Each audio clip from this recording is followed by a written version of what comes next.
ஆண்டவர் அப்பப்ப உனக்கு ஒரு வார்த்தை கொடுப்பாரு. அப்பப்ப அதுக்கு நீ கீழ்ப்படி. அப்பப்ப நீங்க எந்திரிச்சு நடங்க. அதை நீங்க அப்ப செய்யுங்க. ஆனா ஆசீர்வாதத்தினுடைய அளவு எங்க இருக்கும் தெரியுமா? கர்த்தர் அதை எத்தனை ஃபோல்டா பார்த்து பாருனா, நீ இன்னைக்கு நடந்ததை மட்டும் நான் கணக்குல வைக்கலப்பா. நான் சொன்னது இன்னைக்கு நடந்தா. ஆனா நீ நடந்த, ஆனா கணக்கு நான் எங்க வச்சுக்கிட்டேன் தெரியுமா? நீ எப்போ ஃபர்ஸ்ட் கீழ்ப்படிஞ்ச? எத்தனை வருஷத்துக்கு? 25 வருஷத்துக்கு முன்னாடி கீழ்ப்படிஞ்சியா? 30 வருஷத்துக்கு முன்னாடி ஆண்டவரை ஏற்றுக்கொண்டியா? அன்னையில இருந்து நீ செஞ்ச எல்லா காரியத்தையும் கர்த்தர் கணக்குல வச்சுக்கிறார். எல்லா காரியத்தையும் அவர் கணக்குல வச்சுக்கிறார். இல்லப்பா, நான் இதை மட்டும் நான் அவனுக்கு கொடுக்கல.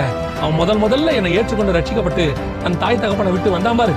முதல்ல என்னை ஏற்றுக்கொண்ட பிறகு அவங்க வீட்டார்கிட்ட அடி வாங்கினா பாரு. அன்னைக்கு உங்களுக்கு நீங்க இயேசுவை ஏற்றுக்கொண்டது நிமித்தம் உங்களுக்கு சாப்பாடு கொடுத்திருக்க மாட்டாங்க. அதை நாம மறந்துருப்போம். நம்ம நினைவுல கூட இருந்திருக்காரு. ஆனா ஆண்டவர் என்ன சொல்றாரு? இன்னைக்கு நீ கீழ்ப்படுத்தி செய்யற காரியத்துக்கான ஆசீர்வாதம் இன்னைக்குரியது மட்டும் இல்ல. என்னைக்கு முதல்ல என்னை ஏற்றுக்கொண்டு நீ ரட்சிக்கப்பட்டு ஃபர்ஸ்ட் ஸ்டெப் எனக்கு நீ எடுத்து வச்சியோ, அது 25 வருஷத்துக்கு முன்னாடி